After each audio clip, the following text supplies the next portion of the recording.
Je donne la parole à Germaine. Merci. Bonjour. Bon, je remercie James de m'avoir permis d'être ici parce que déjà mardi soir, le spectacle que j'ai vu avec les jeunes m'ont vraiment impressionné et donne l'espoir que l'avenir va être brillant. Sans la danse, c'est pas possible. De toute façon, tant que nous dansons, ça ne veut pas dire que nous n'avons pas, que nous avons que des corps, mais nous avons le corps et l'esprit, l'intelligence de le faire. Donc, ça va aller, quoi. Et James m'a rappelé que tous les 10 ans, on a un rendez-vous. Je trouve ça m'a quand même fait revenir quelque part en arrière avant de venir à Toulouse.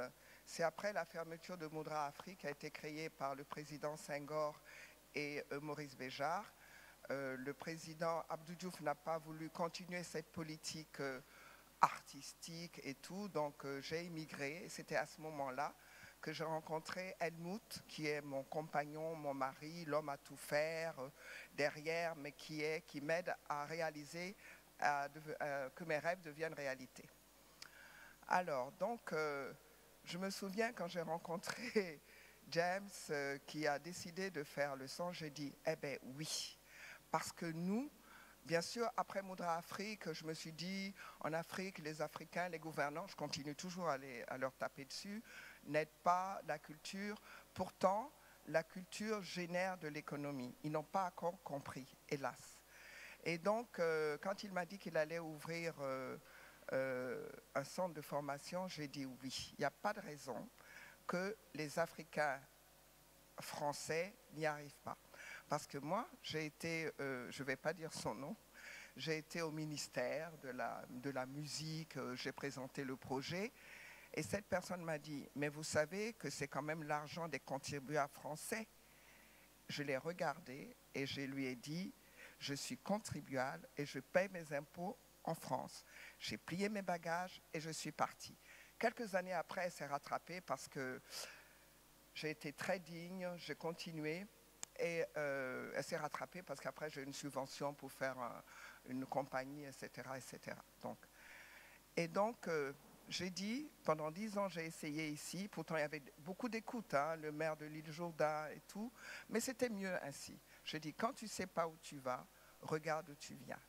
Je suis retournée dans mon pays avec Helmut, qui m'a suivie, parce que les maris suivent aussi quelquefois les femmes, c'est pas seulement les femmes. Et à ce moment-là, il a dit, ben moi j'ai mis toutes mes économies là. Je dis, ben c'est à moi maintenant de me prendre en charge.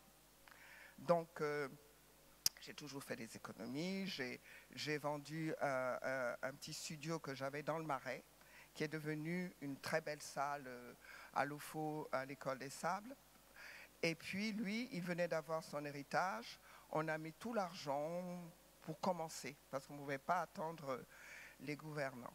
Donc, quand je vois cette jeunesse danser, bouger, intelligent, qui écrit cette slamée, écrit les textes, eh bien, je me dis, eh bien, l'Afrique va bien, malgré les politiques qui continuent à danser une danse macabre sur nos têtes. Mais c'est à nous de nous défendre et de changer le regard de l'autre. Nous, les Africains, changer le regard de l'autre, que nos danses ne soient pas vues dans un prisme exotique, mais bon, vous êtes sur le bon chemin. Nous sommes sur le bon chemin. Je ne me mets pas encore à l'écart. Je suis là, encore longtemps. Inch'Allah, il va plaire à Dieu. Donc, je suis née au Bénin et mon père a émigré au Sénégal.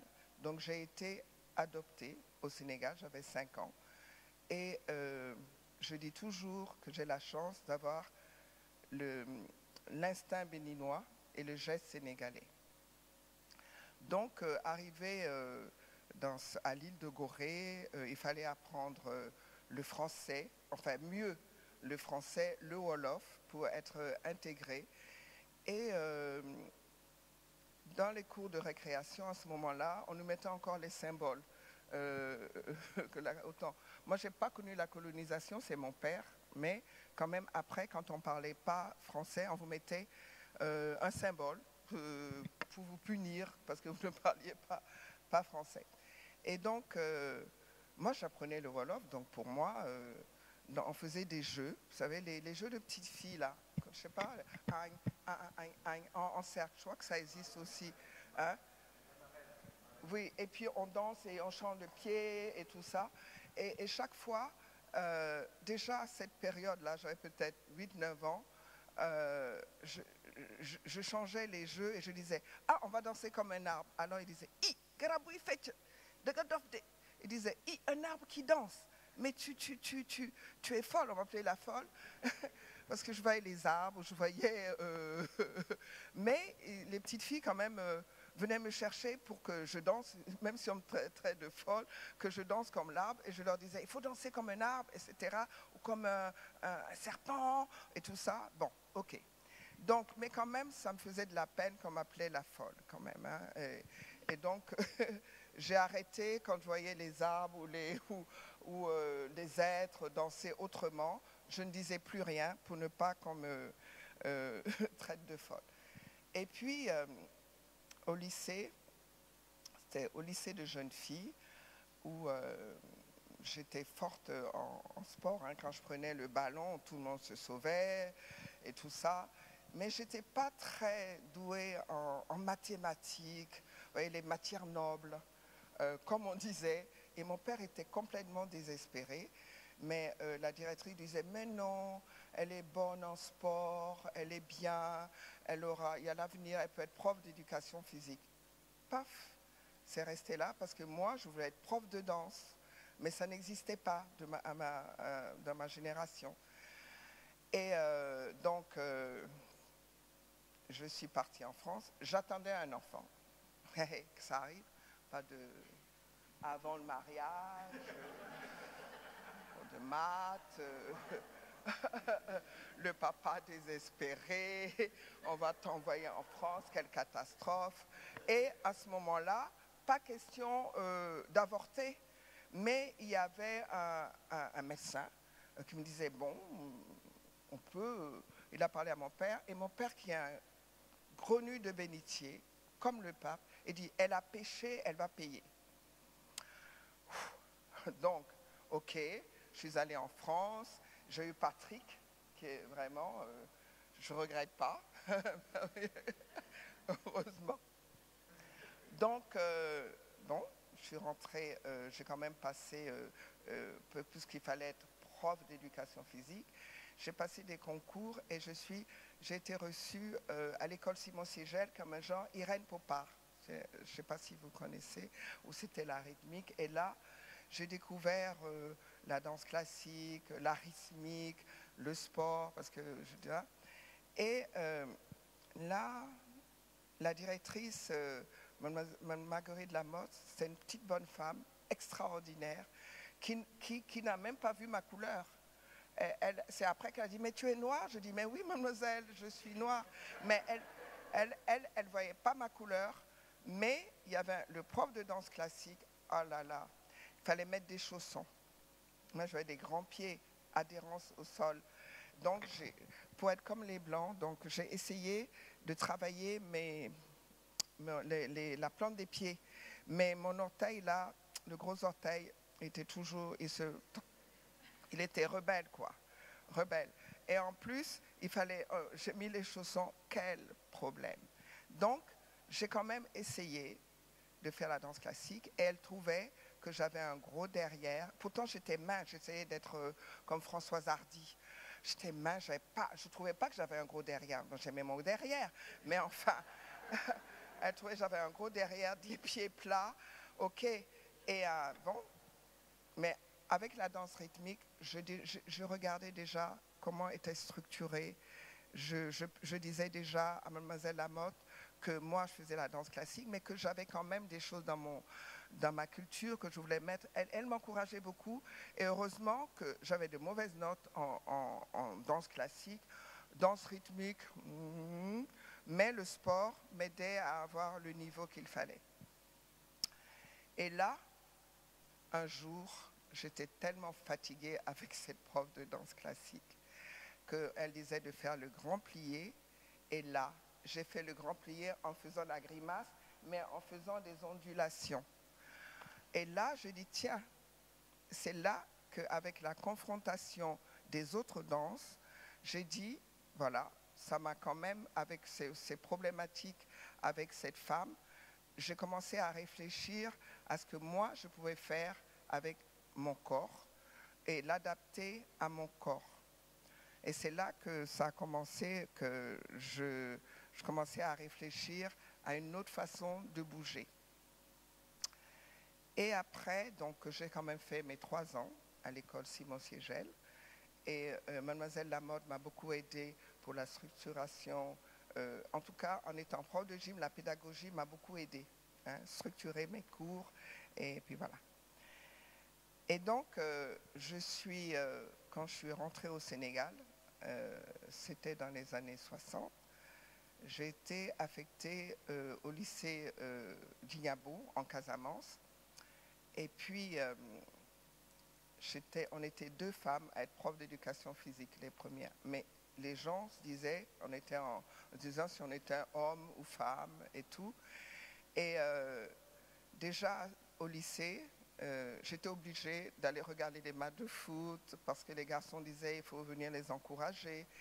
Et après, je mettais les filles à part et j'essayais de mettre en pratique ce que j'avais appris à l'école Simon Siegel.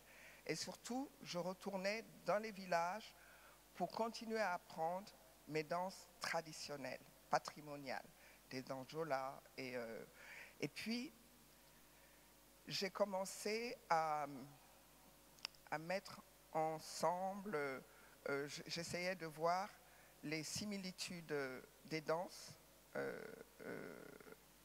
du Sénégal, hein, parce qu'au Sénégal, on a plusieurs ethnies et plusieurs langues.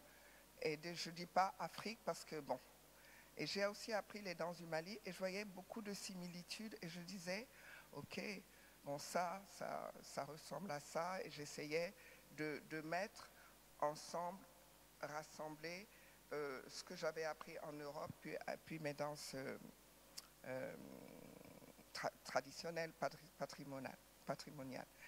Et puis, le lycée était un laboratoire pour moi et j'essayais avec les filles, les garçons, je leur disais, les garçons et les garçons font ça, mais les garçons et les filles peuvent danser pareil. Parce qu'en Afrique, il n'y a pas des filles et pas des garçons.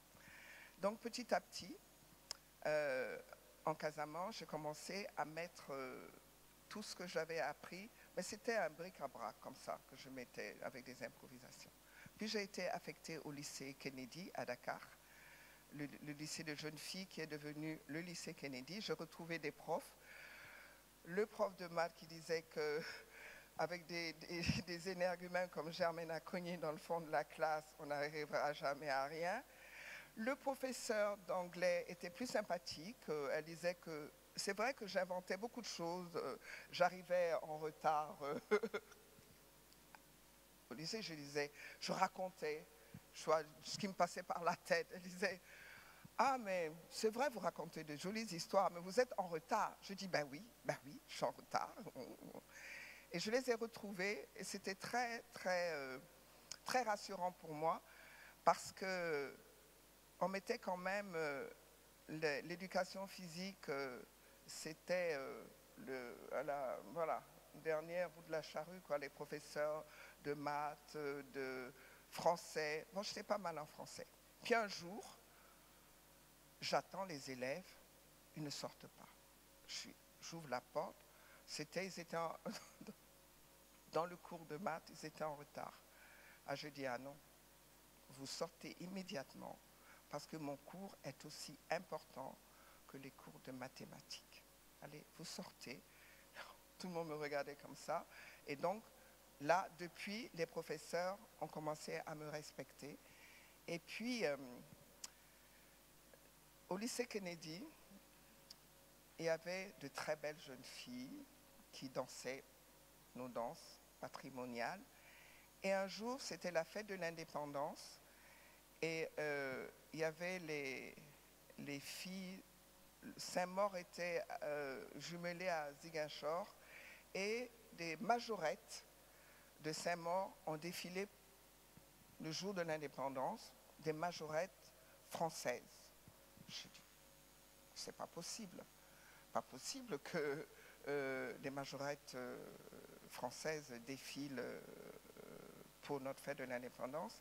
Et là, j'ai appelé Doudou Ndiaye Rose. Doudou Ndiaye Rose, c'est un des meilleurs, il est décédé maintenant, c'est un des percussionnistes sénégalais qui a fait le monde et tout ça. Il m'accompagnait, ses enfants aussi m'accompagnaient pendant les cours parce que j'ai décidé de donner des cours avec des instruments africains, tam-tam, kora, balafon. On a pris 9 batteurs, 50 jeunes filles avec des bottillons, mini, foulards, oh là là. Pendant 3 mois, j'ai donné des cours et j'ai fait les majorettes sénégalaises. C'est ça qui m'a rendu populaire. Et là, ça me colle jusqu'à peau. Jusqu'à présent, on dit, ah, celle qui a fait les majorettes sénégalaises. Mais c'est bien, c'était populaire. Et donc, j'ai inventé un mouvement. Et Doudou Ndiaye Rose a trouvé le rythme. Alors, 50, vous voyez, 50 jeunes filles, et puis,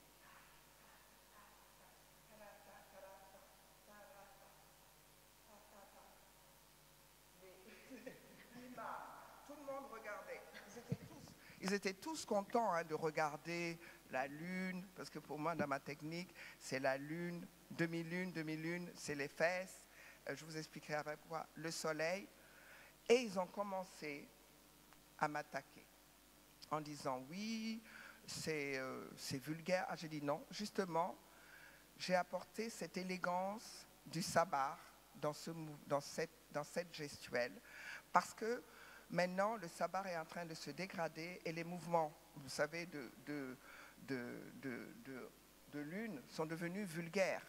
Et je me souviens aussi, quand j'ai commencé, les gens disaient « Ah, Germaine Acogny, celle qui remue du cul », mais avec élégance, je disais. Alors, il y a eu une conférence et puis les imams, tout ça, m'ont dit que la danse était haram. J'ai dit « Ah non, c'est pas un péché ». Je dis, tout le monde connaît le prophète Mohammed. Il me regarde comme ça, je dis oui. Et je dis, il y a eu Maulana, c'est un prophète qui a dit, plusieurs chemins mènent à Dieu. Mais moi, j'ai choisi le chemin de la danse. C'est les derviches tourneurs. Donc je dis, moi, j'ai choisi aussi le chemin de la danse. Et je suis aussi croyante que vous. Et puis, je leur dis, mais pour moi, Mohammed, c'est le prophète, c'est quelqu'un qui respecte le corps et pour moi, c'est le plus grand chorégraphe. Il me regarde. Je dis, il dit 5 fois par jour, vous vous levez, vous faites votre prière. Mais remarquez, qu'est-ce que c'est? Moi, je trouve que c'est des mouvements, c'est qu'il veut que votre corps ne soit pas ankylosé et que, bon, pour moi, il respecte le corps puisque vous faites des mouvements. Pour moi, c'est des mouvements de danse. Il dit non. Je dis si vous réfléchissez bien.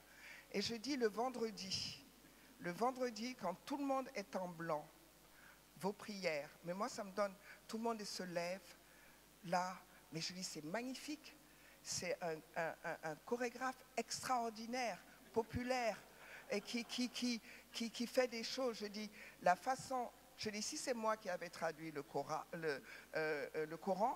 mais j'aurais dit, voilà, mais c'est quelqu'un d'autre ça dépend de quel côté on se met. Eh bien, pour moi, la danse, c'est une prière et je crois que je respecte le corps comme le prophète. Ah. Donc, depuis ce jour, je suis la Germaine, si vous venez au Sénégal, tout le monde me connaît. Et puis, bon, ils m'ont foutu la paix depuis ce jour-là. Donc, mais jusqu'à présent, bien sûr, je fais d'autres choses, mais pour les Sénégalais, c'est les majorettes avec Doudou Ndiaye Rose. Alors, je vais vous parler un petit peu des fondamentaux de la naissance de ma technique. Donc, depuis que c'est avec la confrontation des autres danses que j'ai commencé à réfléchir. Mais c'est surtout dans la nature. Je trouve que les danses patrimoniales, c'est un dialogue permanent, en tout cas au Sénégal. Je n'aime pas parler de l'Afrique. Hein. C'est au Sénégal ce que j'ai appris, et au Mali. Par exemple, les danses Jola, moi quand je vois les femmes danser, j'ai l'impression que c'est des biches qui piétinent le sol. Et aussi, quand on regarde les oiseaux qui montent, qui grimpent comme ça sur l'arbre, et le serpent, pour moi, donc je disais que je suis née au Bénin. Au Bénin, on danse beaucoup avec la colonne vertébrale, n'est-ce pas? Au Sénégal, on a l'impression que la colonne vertébrale ne marche pas, mais si. C'est vraiment l'ancrage au sol, hein, l'ancrage au sol dans les danses. Et donc, j'ai commencé à regarder un peu plus ce qui se passait autour de moi. Quand je voyais un escargot, qui danse, j'ai le mouvement de l'escargot, le palmier, et tout. Et donc, j'ai commencé un jour, j'étais en Casamance, et vous avez dû le voir, vous savez, le soleil se lève et la lune s'en va. Et vraiment, j'ai senti le soleil ici et la lune.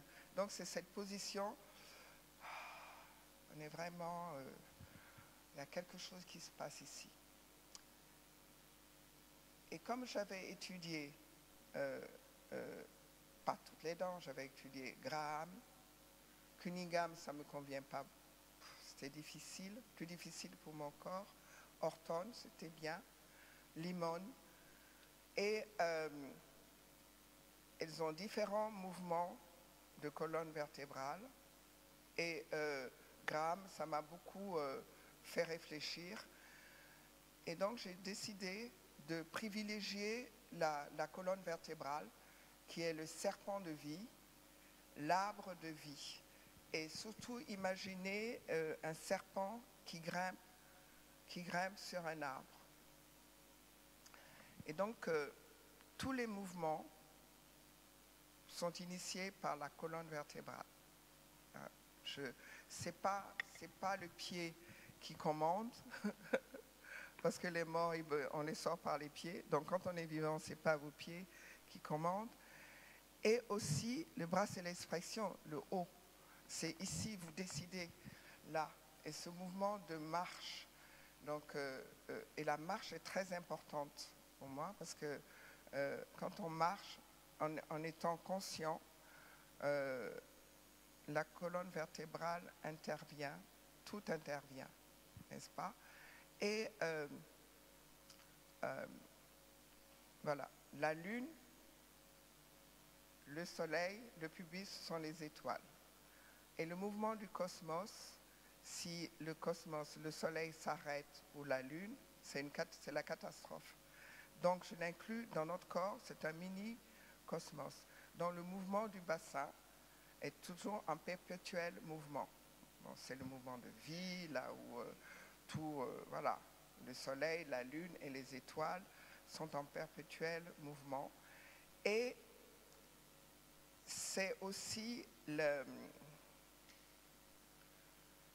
apprendre en ayant du plaisir. Hein, voilà, marcher, les mouvements, mais voilà, en ayant du plaisir, pour moi, c'est la virtuosité du plaisir. Donc là, d'abord, avoir ce plaisir en bas, là, au moment du sexe. Quand on bouge, c'est comme si on fait l'amour, hein, on marche, et tout ça. Quelquefois, il y en a qui sont bloqués. C'est pas seulement les Européens qui sont bloqués, il y a les Africains qui sont bloqués, hein, là, à ce niveau-là. Donc, il faut débloquer toute cette partie en marchant et en faisant des mouvements simples, au départ, simples, qui après peuvent devenir un peu plus, voilà, un peu plus perfectionnés. Donc, quand j'ai commencé, je vais dire que le président Senghor, voilà ce qu'il dit. Je vais le dire, il écrit très bien. Donc, en marchant, il y a des oscillations, ondoiements, ondulations, contractions, rotations, torsions, tremblements, etc. Alors, je vais vous dire... alors, et aussi, les mouvements, c'est des mouvements qui sont inspirés par la nature. Il y a le palmier, le fromager, la pintade, le tourbillon, parce que comme je vous dis, quand je vois des choses, je vois tout danser, moi. Je vois les choses, quelquefois, bon, maintenant ça va mieux, mais quelquefois, je vois tout danser, et quelquefois, je vois, par exemple, El Mout, c'est un oiseau, là. Ah, mais ça fait... Donc, je vois des oiseaux, je vois, voilà, un lion. Maintenant, ça va mieux. Hein, je vais mieux. Ça va beaucoup mieux, heureusement, parce que ça me perturbait quand même un peu quand je vois quelqu'un. Alors, le président dit, dans la préface de livre Danse africaine qui est là, dans les figures du ballet classique, ceci appelle pas les figures formées par un ensemble de pas, de mouvements requis par l'exécution d'une danse. En employant le mot pas, les Européens font de la danse un jeu d'abstraction pour enlever l'homme de la terre et le projeter dans le ciel. En lui préférant le mot mouvement, Mme Akoni met l'accent sur la valeur symbolique de la figure de danse et sur l'adhérence du danseur au sol, à la terre-mère qui lui donne son âme. Je trouve que c'est tout à fait ça, parce qu'il faut prendre vraiment cette énergie de la terre. Et en fin de compte, moi je dis que les danses africaines, la danse africaine est la mère de tous les arts, de toutes les danses. Parce que d'abord, l'homme est né en Afrique. C'est prouvé, quelquefois il y a des chercheurs qui ne voudraient pas que ça se fasse là, mais c'est vrai. Et donc, quand je reviens un petit peu en arrière, à Moudra Afrique, il y avait la danse classique, des danses traditionnelles, danse graham, moderne, jeu théâtral, rythme, percussion, enfin, solfège. Et moi, j'ai pris tous les cours, j'étais la directrice, mais j'ai fait 3 années de Moudra pour vraiment m'imprégner de ça. Heureusement que j'étais pas mal, parce que les danseurs, si vous n'êtes pas bien, les élèves, ils vont dire, oh, la directrice, là, 0. Mais je tenais quand même pas mal, hein, heureusement.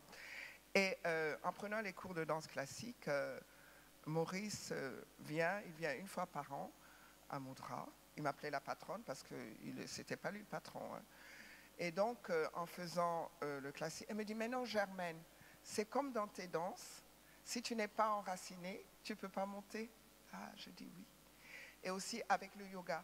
Mais toutes les danses, si on n'est pas enraciné, on ne peut pas. Voilà. Donc, cette adhérence au sol, toutes les danses en ont besoin et le font. Donc, le yoga, le tai chi et tout ça, parce que j'ai été invitée en Chine en 82. Et il y a un maître chinois, il avait 72 ans. Je disais, ah, il est vieux. Moi, j'avais 38 ans. Maintenant, j'ai 74 ans. Je ne trouve pas que je suis vieille. J'accepte mon âge. Mais lui, je disais, oh, il est vieux à 72 ans. Et j'avais une traductrice. Et il me dit, et là, tous les jours, il y avait le tai chi dans les rues, le matin, à 6 heures du matin. J'allais faire du tai chi. Les Chinois, ils ouvraient des grands yeux. Une négresse, là, ils n'en revenaient pas, mais je suivais le tai chi et tout. Et il me dit que ce que je fais, c'est similaire au tai chi. Je dis, est-ce qu'il n'est pas en train de me flatter là? Et puis, il dit, quand il a fait Graham, mais après les cours de Graham, il est fatigué, tandis qu'après les cours de Akoni, il a l'énergie. Ah, je dis oui, ça c'est parce que Graham, ça m'a... donc, Et puis aussi, j'allais à l'opéra, c'était magnifique. Et je disais, moi, si je suis président de la République, je vais obliger tout le monde le matin à faire la danse. Waouh, tout le matin avant d'aller au travail et tout ça. Mais bon, je ne suis pas président de la République et j'ai fait une pièce avec ça, mais ça ne m'intéresse pas. Et donc j'ai vu les danses traditionnelles de chez eux et j'ai dit, mais Graham a un pas là, comme ça, très fameux, où elle met les comme ça. Mais c'est un pas de traditionnel chinois. Elle a mis les contractions. Ils me disent oui. Et là, j'ai dit, ah, mais moi, je suis très contente que je sois sénégalaise, béninoise, avec cette force des deux continents, des deux pays. J'ai fait une technique qui s'adapte à mon corps. Parce que, voilà, il y a d'autres qui ont été inspirés par la Grèce, exactement. Comme Isadora Duncan, à un moment donné, on m'appelait la Isadora Duncan. Oui, tout ça, ça me fait plaisir, mais je suis Germaine Acogny, je suis sénégalaise, béninoise. Et bon, c'est vrai que les gens, souvent, ont besoin de ce qu'ils connaissent pour faire une comparaison. C'est normal. Et voilà, donc moi j'étais très heureuse que ce maître chinois me dise ça. Mais c'est seulement maintenant que je commence à comprendre tout ce qu'il a dit sur mon travail. Parce que même moi, je découvre des choses, quelquefois, je regarde, je dis, ben, c'est moi. Mais comme ma grand-mère était une prêtresse vaudou, moi je crois, et que le pouvoir se transmet de femme à femme, normalement, elle ne pouvait pas avoir d'enfant. Et elle avait son mari, elle a dit à son mari, tu prends une autre femme, tu vas avoir des enfants. Et elle a rêvé qu'il fallait boire l'eau de la jarre et avoir des rapports avec son mari. Et mon père est né, elle avait à peu près 60 ans. Et il lui a dit, tu vas transmettre ce que je te dis à ta fille aînée. Et mais mon père, j'ai l'impression qu'il n'avait pas tellement confiance en moi, parce que j'étais violente. Je suis violente, dure, mais pas méchante. Ça, je l'affirme. Parce que la méchanceté, c'est autre chose. Et donc, il avait peut-être peur de me transmettre ce pouvoir, que je m'en serve. Mais moi, c'est le pouvoir de la danse. Et donc, je crois que ma grand-mère me l'a transmis, même si je ne l'ai pas connue, par des mouvements. Je suis douée en danse. Il y a des choses que j'ai trouvées où j'étais étonnée. Je peux dire d'où ça me vient. Puis après, je trouvais les mouvements. Puis après, j'analysais le mouvement. Voilà. Mais ça tombait. Voilà. C'était. Donc, je pense que j'ai eu la chance aussi d'avoir ce côté d'être inspirée et de pouvoir faire ce que je fais. Et donc, Helmut et moi, nous avons créé l'école des Sables parce que l'après Mudra Afrique, parce que je pense que la danse a besoin de formation. On a besoin d'être formé, comme pour être médecin, comme pour être avocat, on a besoin d'être formé. Et bon, l'école des Sables existe. Et puis, j'ai fait la transmission de ma technique à peu près 17 personnes qui le font, qui évoluent avec. Je vais les rassembler peut-être plus tard pour voir où ils en sont.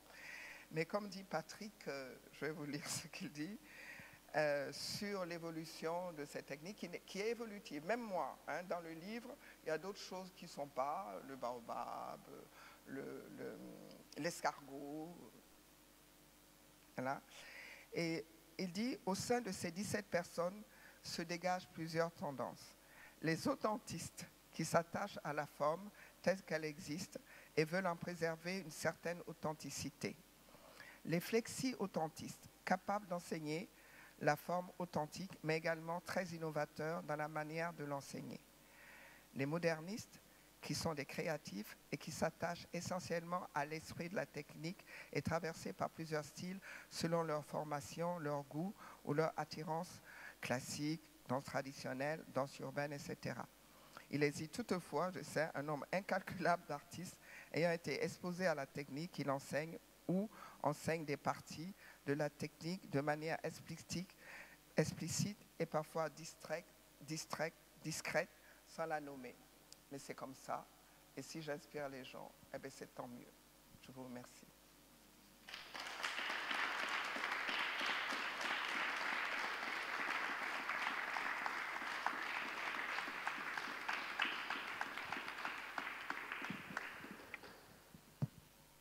Un très grand merci, Germaine.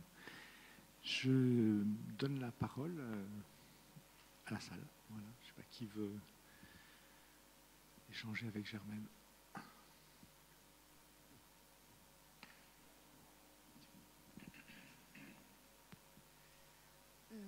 Vos propos sont très impressionnants. Vos propos sont très impressionnants pour nous, en fait, qui n'avons pas ce contact avec la nature. Et cette danse spontanée des éléments manque sans doute à l'homme qui est déraciné, en fait, l'homme blanc déraciné. Et cette idée d'ancrage et de colonne vertébrale est fondamentale. Et je voulais vous remercier.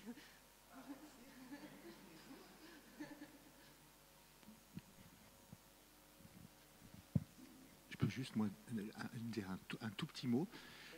Mardi, j'ai dit une bêtise, parce que j'ai évoqué le théâtre de la Boutancy, le théâtre de Sonny la Boutancy, dans lequel il met comme notation, maintenant tout le monde va danser la danse du champignon, la danse du baobab, etc. Et moi, comme un imbécile, j'ai dit, mais personne ne peut savoir ce que c'est que la danse du champignon ou du baobab. Et en fait, si, voilà. Merci. Bien sûr, c'est la danse de Germaine à Cogny. J'ai rien dit, mais je dis, bon, on allait le trouver.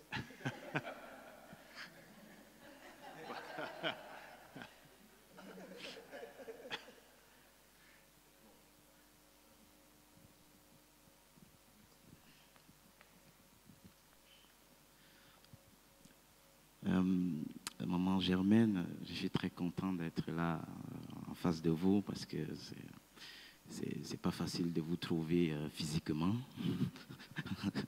Donc on profite des occasions comme ça. Donc, étant donné que moi j'ai fait la formation à l'école des Sables en 2014-2015, je suis revenu en 2015 parce que j'ai donné un engagement qui a plu à l'école aussi, de pouvoir me réinviter pour continuer à travailler. Ce que moi je souhaiterais que vous dites ici, et que vous disiez ici, c'est par exemple quel était vraiment comment vous avez fait pour imposer de façon stratégique votre technique, parce que je suppose que vous avez aussi été confronté au regard extérieur de certaines autres danses qui disent peut-être que ce n'était pas de la danse ou parce qu'ils ont grandi avec un certain regard exotique. Donc comment est-ce que vous avez pu tenir le coup jusqu'à présent?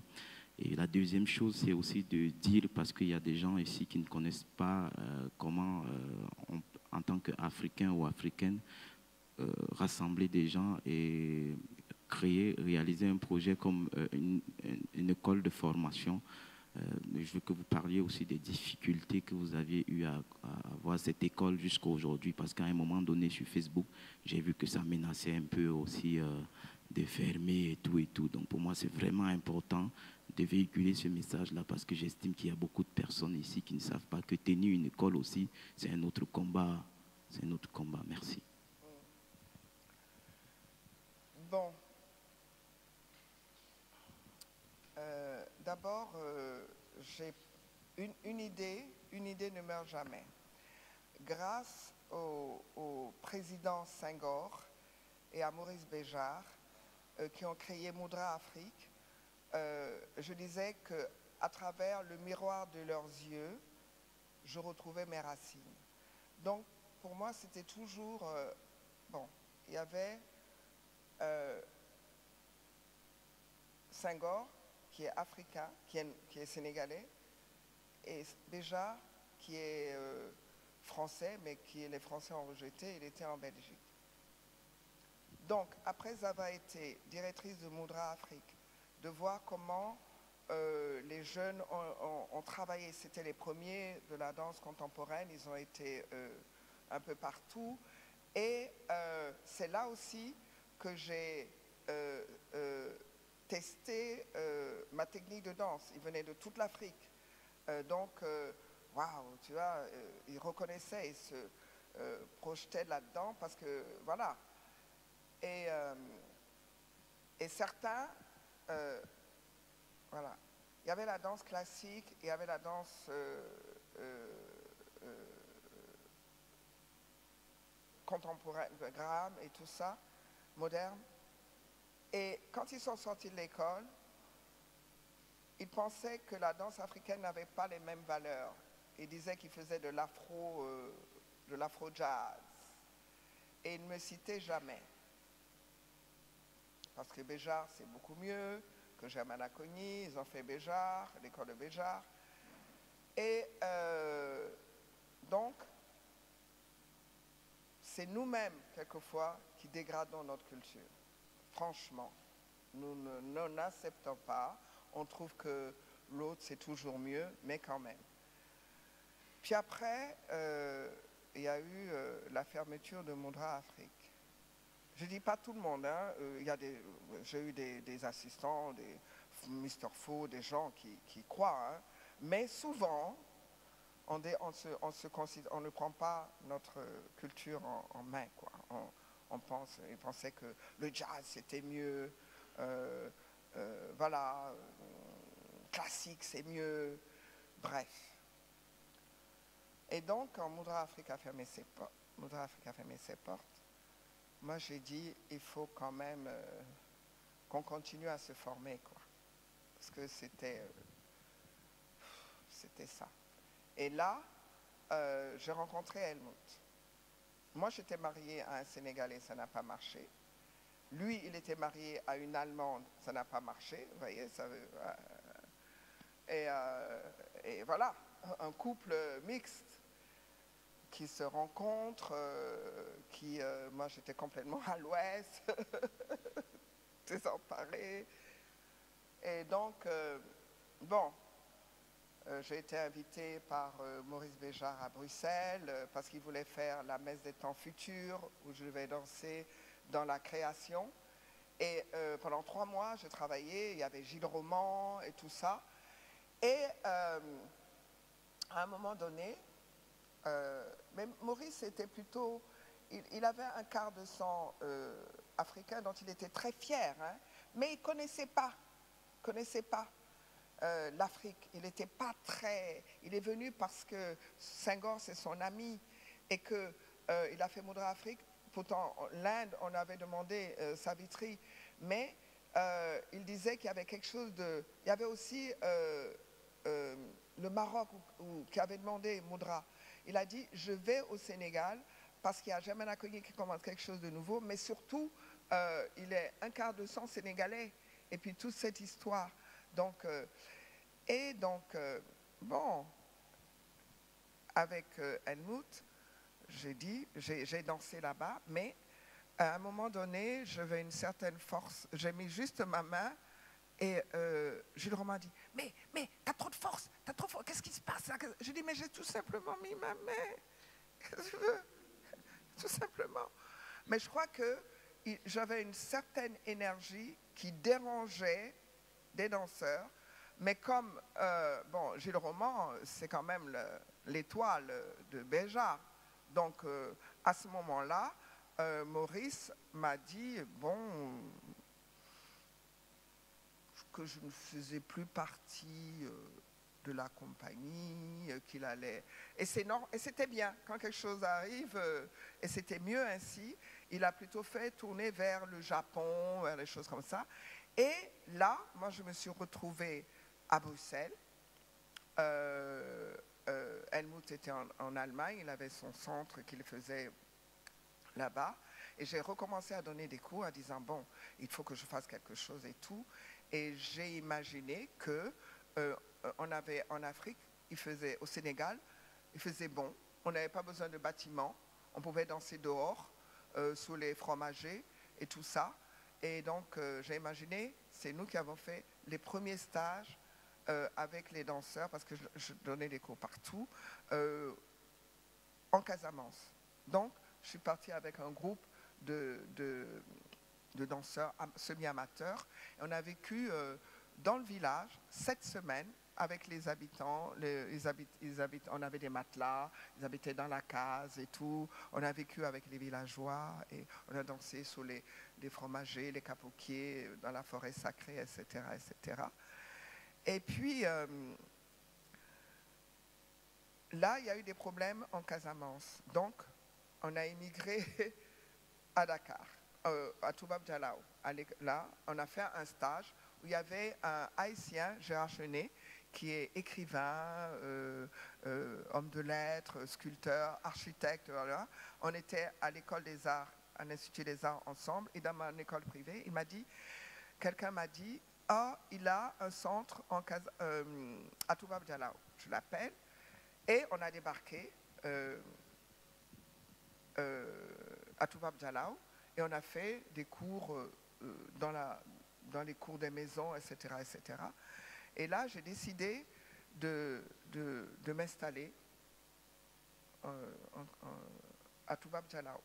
Mais c'était un peu, même avant d'arriver, je disais à mon batteur Aruna Ndiaye, qui est le fils de Doudou Ndiaye Rose, j'ai l'impression qu'il faut que j'ai quelque chose au Sénégal. Il me dit, il ne faut pas toujours suivre les Blancs là, il faut que tu aies quelque chose au Sénégal.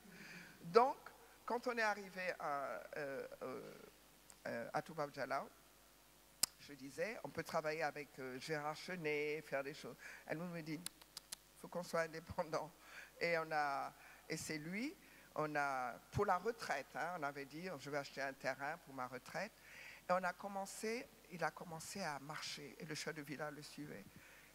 On est arrivé là où certains connaissent, il a dit là. Le chef du village dit, mais ici, personne n'habite plus, et tout ça, il dit, on va être là. Donc, les gens ont pensé qu'on était des esprits quand on a habité là. Et voilà, on a toujours lutté pour qu'il y ait cette école, et on était 2. Hein. C'est pour ça que je dis, le nord et le sud peuvent s'entendre s'il y a le respect de l'un de l'autre. Ce n'est pas la couleur de la peau, c'est le respect de la culture de l'autre. Et on est arrivé à faire ce centre, et ils cherchent de l'argent partout. C'était bien entendu qu'on ne pouvait pas emprunter de l'argent, parce que la culture, on allait avoir des dettes partout. Donc on a pu avoir des subventions aux États-Unis, la communauté européenne. Donc toujours c'est une lutte constante, mais l'école, on invite des professeurs. Bernardo est là, il est venu plusieurs fois. Maintenant il faut qu'il revienne quand même, parce que j'ai vu son travail là, je ne l'ai pas oublié, mais bon. Donc il y a James qui est venu, on a fait une belle rencontre entre la diaspora, parce que c'est important pour moi. Il y a Léna Blue qui est là. C'est important, la diaspora. Et on dit, Helmut et moi, on n'a pas d'enfants, parce que moi j'ai des enfants qui l'ont adopté et qu'il a adopté. Et je dis, ben, on a des enfants métis aussi, hein, tous les enfants de la diaspora. Si on a eu des enfants, on aurait des enfants de la diaspora. Donc symboliquement, c'est ça aussi. Donc pour nous, on a toujours essayé d'intégrer la diaspora et de lutter pour que les danseurs francophones, lusophones et anglophones se mettent ensemble et travaillent ensemble, mais surtout c'est les danses patrimoniales. Donc, ça a toujours été une lutte constante. Alors, et à un moment donné, je dis, il y avait Elsa Oliaston, que malheureusement dans les danses contemporaines, on ne reconnaît pas, et elle a été d'un grand apport. C'est ça, et c'est bien. Nous, mais c'est à nous aussi de reconnaître ceux qui nous appartiennent. Et il y a Flora Teffen, il y a Christiane de Rougemont. Christiane de Rougemont. Moi, je n'oublie jamais toutes ces personnes qui ont lutté pour que les danses noires soient reconnues. Et je remercie James d'avoir l'audace de mettre le regard là-dessus. Et donc, on a toujours continué. Puis après, il y a eu, pourquoi je tiens, c'est toujours des creux remontés. Des creux remontés. Et puis, bien sûr, les jeunes Africains, on leur demande de demander des bourses, c'est pas facile et tout. Et moi, je sais qu'il y a un moment donné, quand il y a eu cette explosion, quand il y a eu Afrique en création, et Alphonse Thierroux, il faut reconnaître, il a été le moteur. Hein, il est parti. Ce qu'il a fait, moi, je ne peux pas le faire. Ce que je fais, il ne peut pas le faire. Mais il faut reconnaître aux gens ce qu'ils ont fait.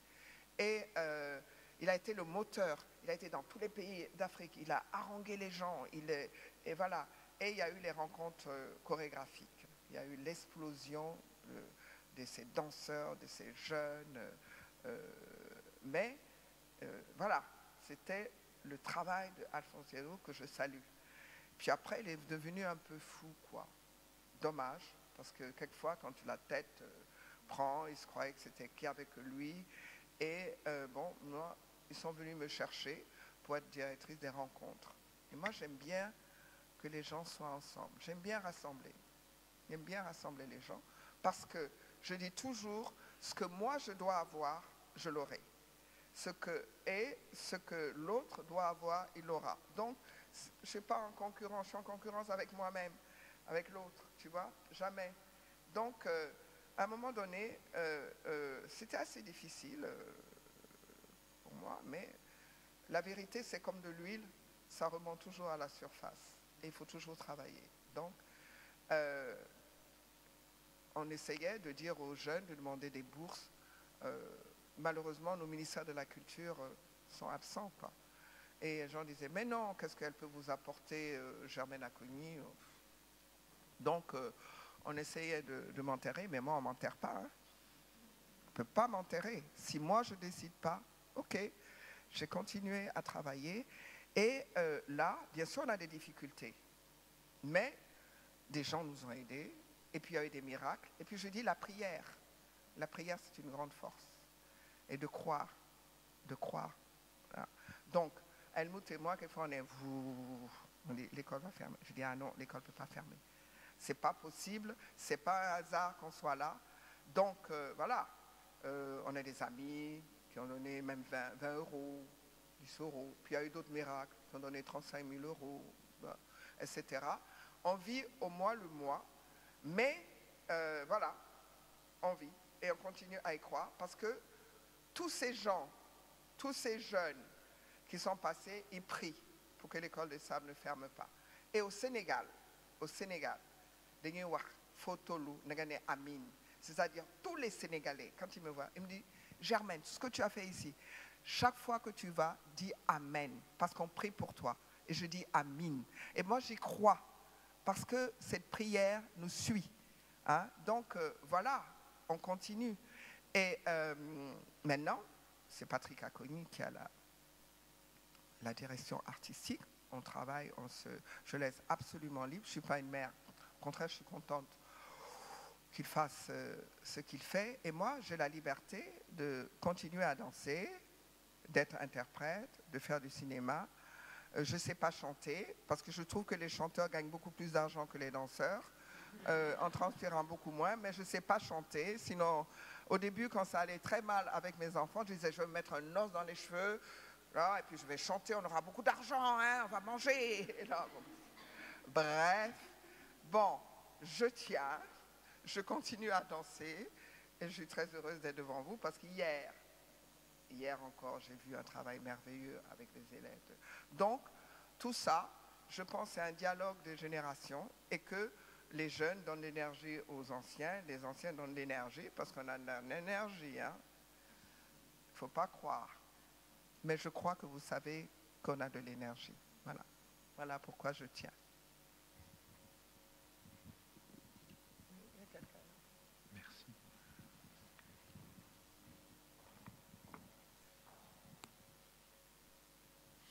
Merci beaucoup pour ce partage.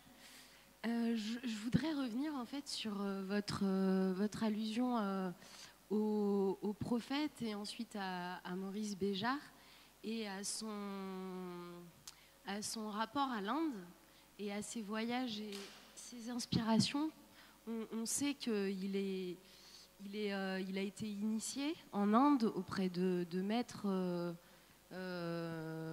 bouddhistes, par exemple, et notamment le fait qu'il ait nommé son école Mudra, qui est voilà, des gestes des mains qui permettent en fait, qui sont des offrandes aux divinités bouddhistes et qui sont aussi un véhicule pour, disons, un devenir Dieu de l'homme, d'une certaine manière.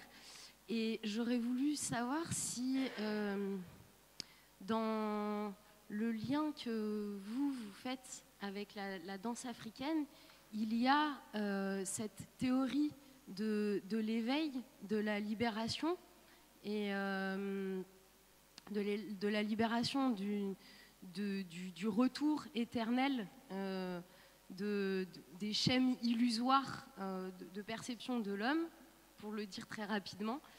Et j'aurais voulu savoir si Maurice Béjart vous a transmis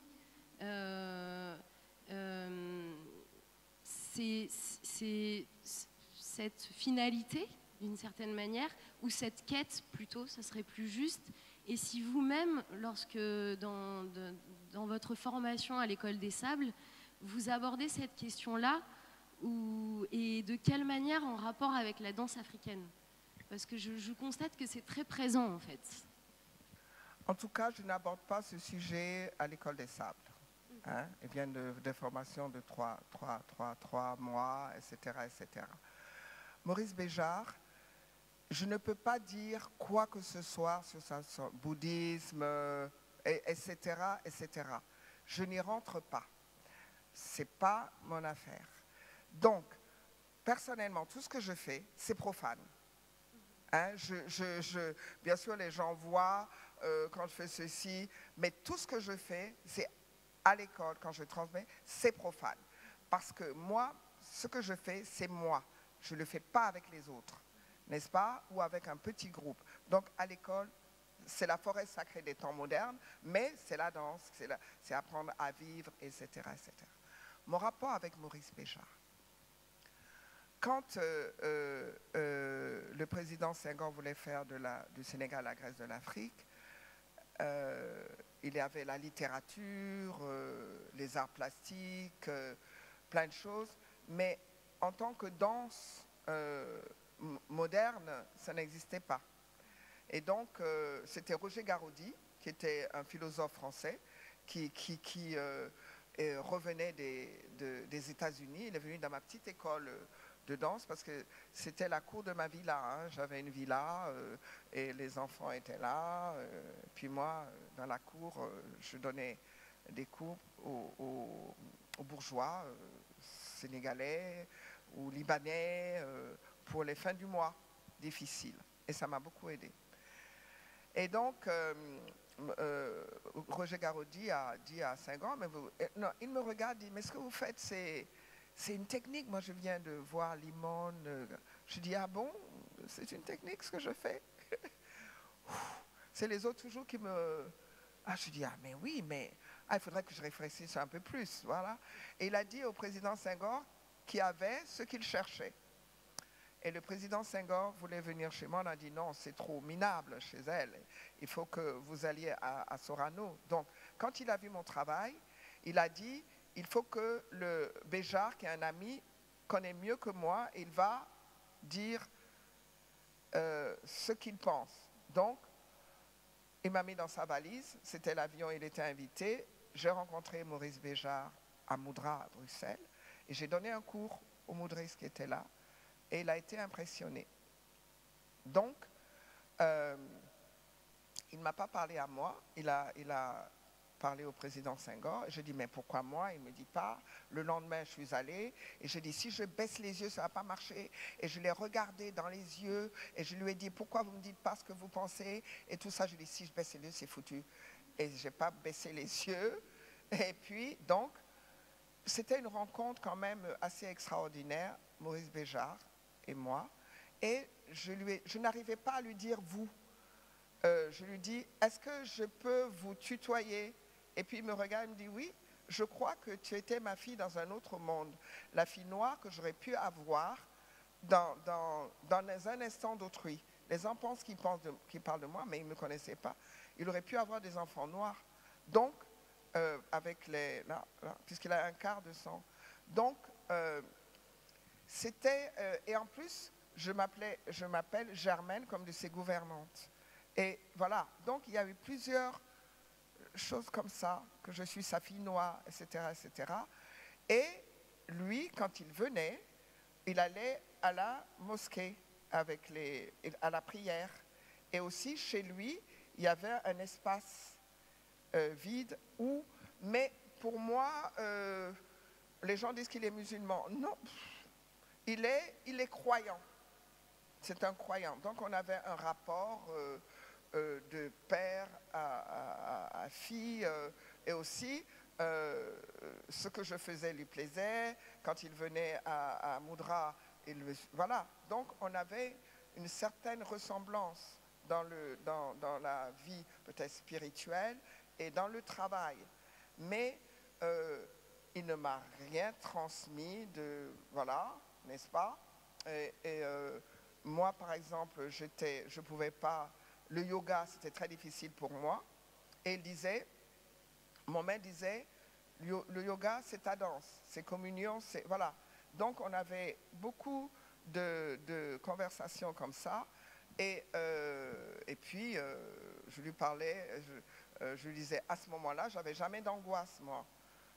Il disait, ah, tu as de la chance parce que moi je vis dans l'angoisse. Enfin, on avait des... Bon, maintenant j'ai des angoisses, hein, mais bon, il y a Staphysagria, des choses comme ça, avant tout ça.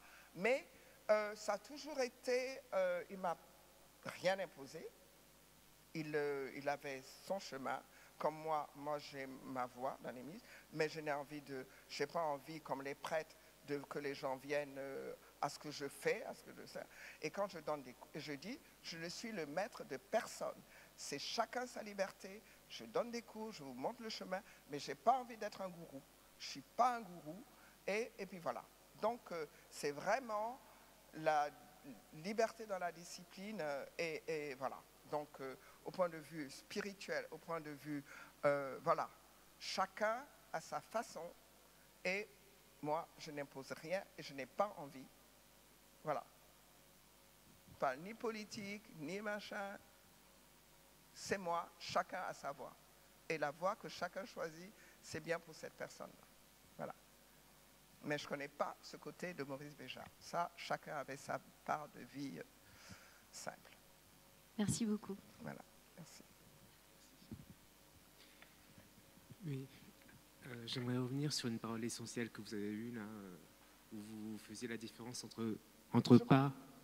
Oui, j'aimerais revenir sur la différence qui, pour moi, est essentielle, que vous avez posée, entre pas et mouvement.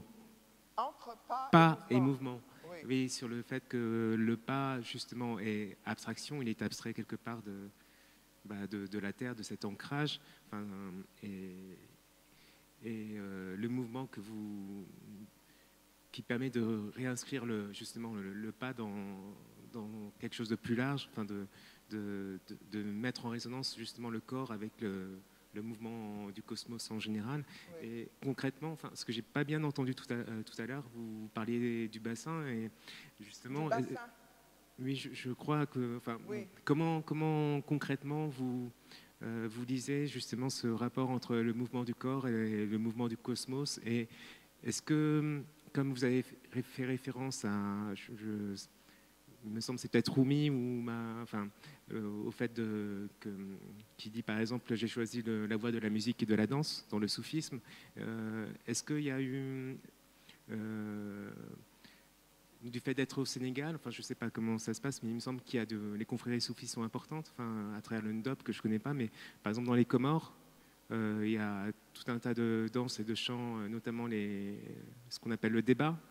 Ou le débat, c'est une danse mystique soufie en fait qu'il y a dans les Comores et dont certains mouvements, comme certains mouvements d'ondulation, sont rapportés justement par exemple au mouvement de la vague qu'on ne peut comprendre que en rapport avec l'océan, enfin, c'est-à-dire le Oui. tout.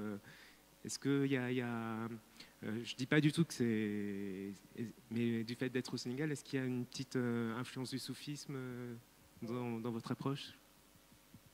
Écoutez, moi je fais exactement comme, un peu comme mes ancêtres ont fait par rapport à la nature. Donc, au départ, je dois dire, je n'ai pas, bien sûr, le rapport avec le cosmos. Bien, je regarde la lune, le soleil, etc. Je l'ai senti dans mon corps. Mais scientifiquement, je ne l'ai pas étudié. Voilà. Donc, et aussi, quand je vois un escargot, voilà, je sens que je peux voir comment l'escargot sort de sa coquille, revient, etc. Aussi, il y a le mouvement aussi de l'étoile de mer par rapport aux vagues, à la mer, parce que j'emmène les danseurs dans la nature pour sentir la nature, voir ce qui se passe, sentir l'énergie des arbres, sentir le sol, etc. Donc, mon environnement proche est là. Je ne réfléchis pas à plus, c'est-à-dire ce que la nature a par rapport à moi. Vous voyez, je le sens, je vois un tourbillon, bon voilà, j'essaye de voir ce que j'ai vu à travers le tourbillon avec mon corps. Et je fais le mouvement et le musicien l'accompagne. Voilà. Le musicien crée la musique sur le mouvement que j'ai fait. Donc, quand on a un bon musicien, qu'on a un bon danseur, parce que pour moi, c'est les danseurs qui donnent le rythme à la musique. Et donc, ce musicien fait, dans chaque chose que je fais, chaque mouvement a son rythme. Et quand on n'a pas la mémoire, le rythme vous rappelle le mouvement. Donc, bon, quand quelqu'un travaille longtemps avec moi, il faut le temps. Mais si j'ai un batteur qui a l'habitude d'accompagner les danses, oui. Donc, le cosmos, je trouve qu'on a un mini-cosmos en nous. C'est pour cela, j'ai dit que le mouvement perpétuel, parce que ce n'est pas un pas, c'est le mouvement perpétuel du bassin, ressemble au mouvement de la Lune, des étoiles, etc. Quand ça s'arrête, c'est la catastrophe. Donc pour moi, tout cela, ça régit le corps avec la nature. Hein? Et donc on est en perpétuel. Heureusement encore, à l'école des sables, on a planté des arbres, on est en perpétuel contact avec la nature. Bon, le pas, comme dit le président Senghor, le pas, c'est comme les classiques font de la danse une abstraction et lèvent le danseur vers le ciel. Nous, on est bien, c'est pour ça que j'avais les pieds plats. On n'a pas les pieds creux comme ça. Bon, il y a certains Africains qui l'ont, on ne peut pas dire que tout le monde est pareil. Hein. Moi, j'ai les pieds plats pour bien cette adhérence au sol, bien ancré dans le sol et quand même d'être érigé vers le ciel, d'avoir cet étirement-là. Donc, pour moi, c'est avoir tout le temps ce contact avec la terre, la marche, avec la nature et le mouvement. J'emploie souvent le verbe, c'est dynamique. Tourner, rouler, voilà, j'emploie souvent le verbe pour justement dynamiser le mouvement. Et puis aussi, si avec la nature, ça fait travailler l'imaginaire du danseur. Par exemple, le nénuphar. Le nénuphar, on est assis, c'est des mouvements assis, et puis les bras. Alors la tête, c'est la fleur qui bouge. Les bras, ce sont les feuilles qui s'étalent sur l'eau, et tout le corps, ce sont les racines. Et je vous assure, il y a aussi une certaine méditation. Si on le fait, bon, pas les premiers cours quand je vous le donne comme ça, bon, j'essaye de vous le dire, mais quand on le fait réellement et qu'on a le temps de le faire, on a l'impression réelle qu'on est dans l'eau. Hein, donc, il y a aussi tout cet apprentissage du temps, bien sûr, on peut le sentir. Et comme je dis, tout de suite, faut avoir le plaisir d'apprendre, hein, cette virtuosité du plaisir, et on avance dans le rythme. Quelquefois, ça a l'air très simple comme ça, mais bon, il faut donner... et c'est ce dialogue avec la nature qui est important dans ce travail.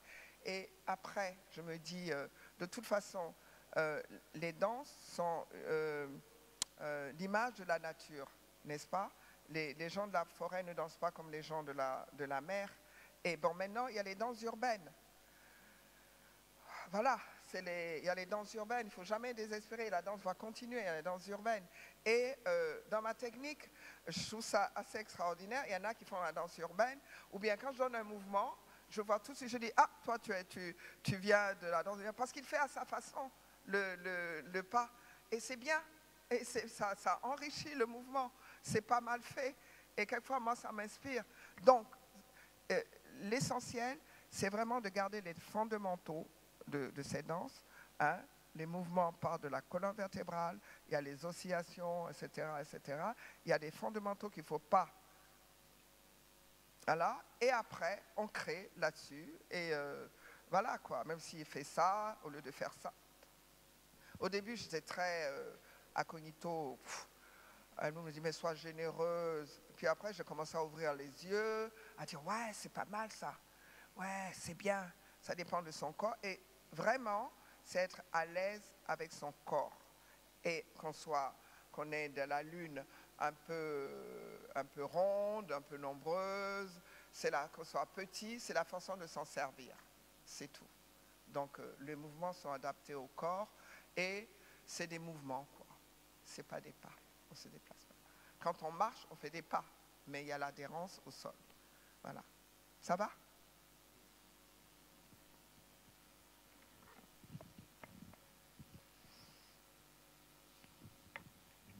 Toute dernière question, peut-être? Ah, il y en a deux. J'avais une question qui est peut-être sensible. En fait, vous avez évoqué tout à l'heure le terme afro-jazz. Vous avez évoqué tout à l'heure le terme afro-jazz. J'ai vécu. Vous avez évoqué le terme afro-jazz. Je voulais savoir qu'est-ce que vous pensez. Qu'est-ce que vous pensez du terme de l'afro-jazz que vous avez évoqué tout à l'heure? De l'afro-jazz? Oui, Chacun utilise le terme qu'il veut. C'est pas un reproche, c'est que quand j'ai dit que les danseurs, au lieu de dire qu'ils font de la danse africaine, font de l'afro-jazz, eh ben, ils font, bon, afro-jazz, afro-modern jazz, afro-contemporain, chacun utilise les termes qui lui conviennent pour mettre sur ce qu'il fait. Et ce que je souhaite, c'est que même quand quelqu'un vient à l'École des Sables, c'est qu'il trouve sa propre personnalité. Regarde ce jeune-là, quand je le vois danser, il fait ses machins. Voilà, c'est extraordinaire. Il vient pour s'enrichir, mais il fait sa propre cuisine. Donc, afro-jazz, afro-contemporain, contemporain, tout ça, c'est des noms. Ce qui m'intéresse, c'est la bonne danse.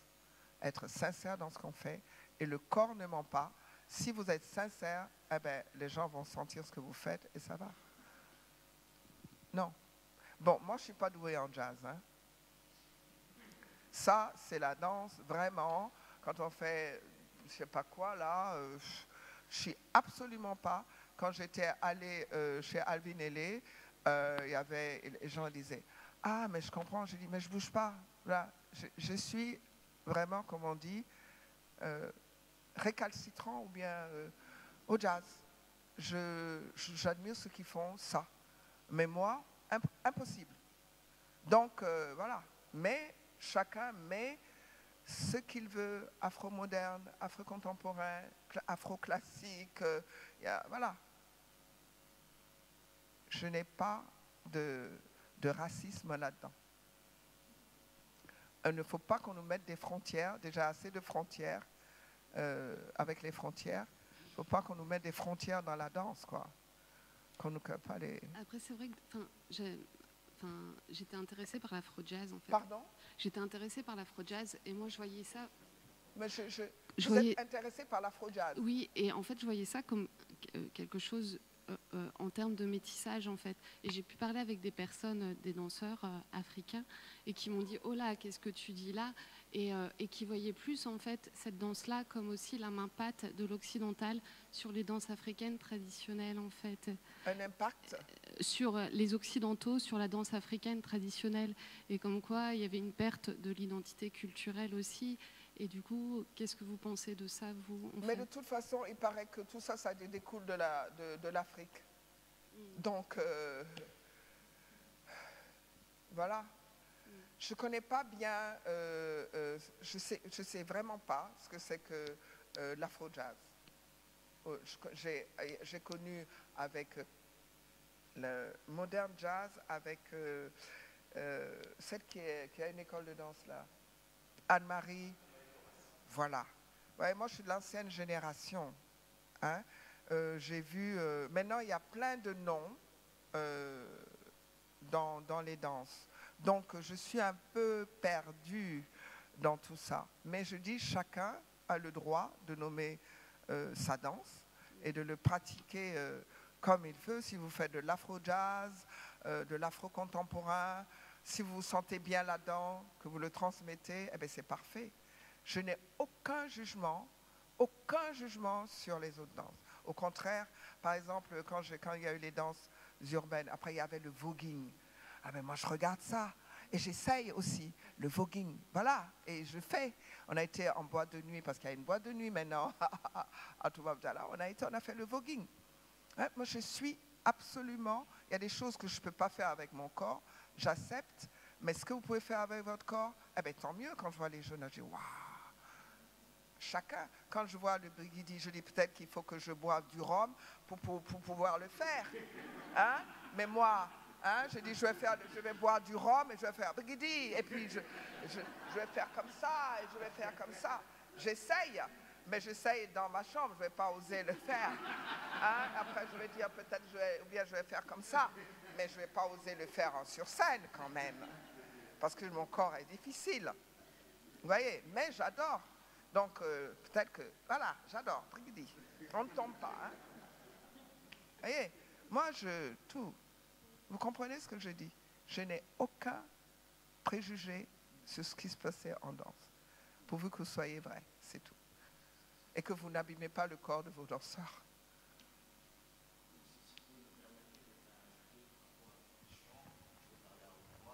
Oui. Mais elle ne peut pas, oui.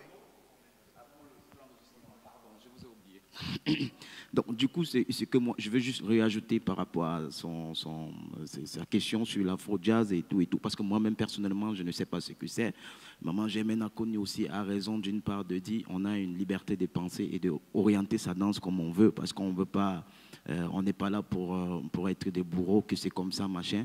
Moi aussi, il faut que, par exemple, toi, tu saches que dans ma posture, je ne vais jamais dire c'est de la danse afro-contemporaine, parce qu'il y a des Africains qui n'aiment pas aussi le terme afro, parce que c'est ce problème-là, le problème de vouloir cataloguer ou étiqueter comme si nous, on revendiquait quelque chose. Donc moi, j'ai compris dans ce sens-là, mais personnellement, même le mot contemporain, pour moi, c'est frustrant de l'endroit d'où je viens, parce qu'il y a beaucoup de gens qui occidentalisent le terme contemporain, parce que quand tu dis tu fais de la danse contemporaine, de un, ils pensent que c'est un style à part entier, et de deux, ils voient tout de suite l'image des danseurs classiques, là, des Européens, des Blancs. C'est ça. Je parle depuis l'endroit d'où je viens. Donc, du coup, pour moi, c'est aussi un combat de comment est-ce que redéfinir le sens du terme contemporain. Moi qui viens du hip-hop, moi qui viens aussi de la danse patrimoniale que je peux mettre en scène et faire dans les théâtres. Donc, du coup, je ne parle pas d'afro-contemporain non plus. Je préfère dire libre-champ, ça c'est ma pensée libre. Dire par exemple, je fais des danses de création, je fais des créations, je suis en permanente en recherche du mouvement. Voilà, je viens du hip-hop, je peux mettre le hip-hop en scène, mais voilà, on va pas obliger les gens à enlever l'étiquette afro. C'est comme ça qu'ils ont. Donc, du coup, nous, dans notre posture, on doit aussi essayer d'avoir notre pensée, de rester là-dessus. Moi, j'ai dit danse de création. Maman, j'ai même dit danse africaine. L'autre, Irène Tassambendo, peut dire danse afro-africaine ou bien afro-contemporaine. Donc, du coup, c'est un peu. C'est un combat, en fait. Bonjour. Merci beaucoup pour votre présentation. C'était juste une petite question plutôt en relation à la réception de votre technique au moment que vous l'avez proposée. Quelle était la réception du public, la réception de la critique? Est-ce que cette réception-là, cette vision a changé jusqu'à aujourd'hui? Est-ce qu'il était défini d'une façon? Je voulais savoir quel était le point de vue extérieur. Et aussi, moi, je ne connais pas vraiment comment ça s'organise la danse ou les chambres de la danse à Dakar, au Sénégal. Je voulais savoir s'il existe cette division un peu hiérarchisante entre danse qu'on appelle académique, classique, moderne, là, et des danses traditionnelles, populaires, ou s'il y a quand même des points ou des lieux, des espaces de rencontre entre ces danseurs-là, si c'est plus fluide, ou s'il existe vraiment cette division, ou c'est plus fluide que ça. Au Sénégal, il y a les danses patrimoniales, traditionnelles. Il y a le centre Blaise Senghor, où tous les danseurs se rassemblent, dansent ensemble. Et aussi les hip-hoppers. Il y a des rencontres entre tradition et danse contemporaine, africaine. Bon, je ne sais plus même plus les termes, ça m'embête ces termes-là. Mais par exemple, nous, on a organisé une rencontre pour que les danseurs urbains puissent avoir une personnalité, une spécificité africaine que d'imiter l'Amérique, par exemple. Donc, ils se rencontrent, ils échangent. Et il y a des cours, il y a Jean Tamba qui a son académie, il y a toute une association de danse traditionnelle, patrimoniale, qui se rassemble dans les différents centres culturels dans le Sénégal. Et il y a beaucoup qui s'échangent, qui travaillent ensemble et qui, ont un dominateur commun. Tous veulent venir à l'école des sables. Bon, on ne peut pas tous les recevoir, mais on fait le maximum pour ouvrir le centre à des jeunes. Et puis maintenant, quand on n'a pas de l'argent, il faut avoir des idées et de bonnes idées. On va sortir des murs, on a déjà fait ça déjà. On va aller peut-être dans les régions, travailler et aller aussi à Blaise. Patrick va aller donner des cours à Blaise Senghor, voilà, et tout ça. Et petit à petit, même le théâtre Daniel Sorano se rapproche de nous pour qu'on forme les danseurs et qu'il y a un échange. Donc je crois qu'il y a une écoute, plus ça évolue et c'est rassurant que les jeunes ou la jeune génération veut se perfectionner et ils vont les uns vers les autres et avoir pas de frontières entre les danses. Hein. Si les danses sont bien exécutées dans la discipline, voilà. Moi, j'adore les danses. Dès qu'il y a le tam-tam, la chorale, le balafon, ça me transporte. Donc, la racine de la formation à l'école des sables, ce sont les danses patrimoniales. Mais on ne les enseigne pas tout le temps, parce qu'il y a des gens qui viennent, il y a des sessions, on peut dire, c'est la danse contemporaine d'Afrique ou les danses patrimoniales, mais on n'est pas spécialisé là-dedans. Mais dans tous les stages, on offre le sabbat, parce que c'est le plus populaire, que les gens aiment bien, et on a des professeurs merveilleux qui l'apprennent, qui le font apprendre très bien. Voilà, donc il y a des points de rencontre, d'écoute, d'échange en tout cas au Sénégal, en ce qui concerne les différentes danses qui se passent dans le pays. Mais les danses urbaines prennent une place très importante. Absolument. Les danses urbaines prennent une place très très importante et bah, il faut être à l'écoute et voilà. C'est les danses. Ben, on vit dans les villes maintenant. Hein. C'est normal que ça évolue et que ça change.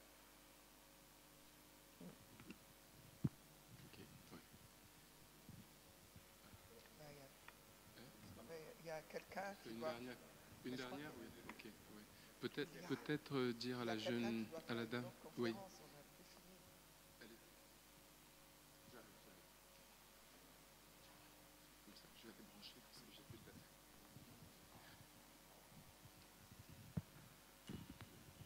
Bonjour tout le monde et merci à Maman Germaine d'être présent aujourd'hui.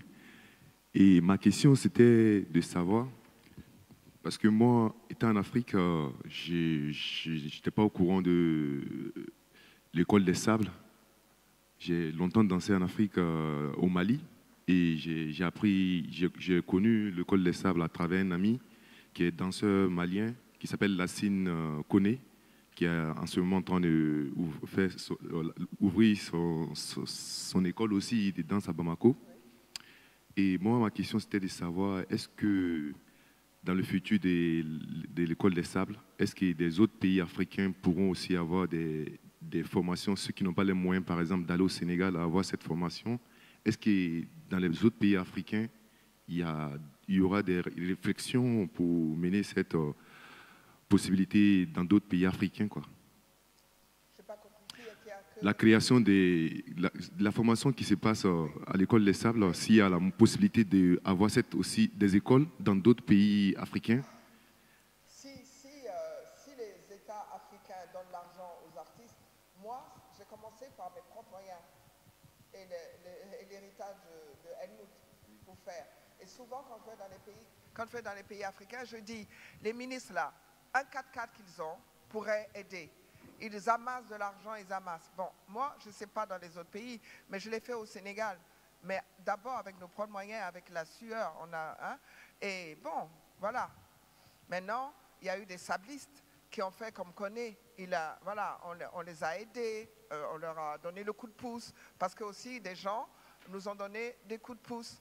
Mais bon, on ne peut pas aider toute l'Afrique si les politiques ne le font pas. Alors, je souhaite que si vous vendez peut-être le meilleur portable que vous avez, parce que maintenant, on ne peut plus, on a toujours payé les voyages, maintenant, on ne peut plus, on demande aux danseurs africains de payer leur voyage. Même quand on leur demande de payer l'inscription qui est de 50 000 francs CFA, ils ne peuvent pas. Bon, je crois que l'année prochaine, parce qu'on a toujours... et quelquefois, ces danseurs africains qui disent qu'ils n'ont pas l'argent de venir en Afrique, ils trouvent l'argent pour aller se former en France. Alors... ou aux États-Unis. Alors, où est-ce qu'on en est là? Donc, ça va quoi.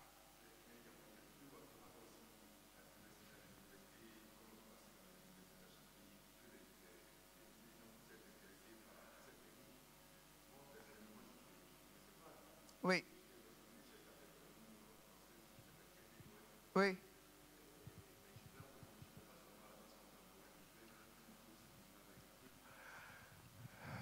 Du coup, à travers Lassine, qui m'a donné beaucoup de bases en danse contemporaine, il crée sa technique en ce moment. Et c'est là que j'ai compris qu'il y a une école qui existe au Sénégal qui forme des jeunes danseurs chorégraphes africains. Et ma question avec lui... Et vous êtes au Mali? Oui, mais je suis en France en ce moment, il y a 2 ans. Mais vous connaissez le train où il y a les bus là? Oui. Maintenant, ils viennent en bus et puis on va voir. Inch'Allah. Inch'Allah. Vous nous écrivez. Ça marche. Si on peut vous aider encore. Si on a l'argent. Il faut prier qu'on ait l'argent. Et que le Mali a... Ah oui, le Mali a été le seul, enfin, un des ministres a envoyé un des seuls danseurs africains qui a eu une bourse du ministère pour venir à l'école des sables. Donc, il y a de l'espoir. Inch'Allah.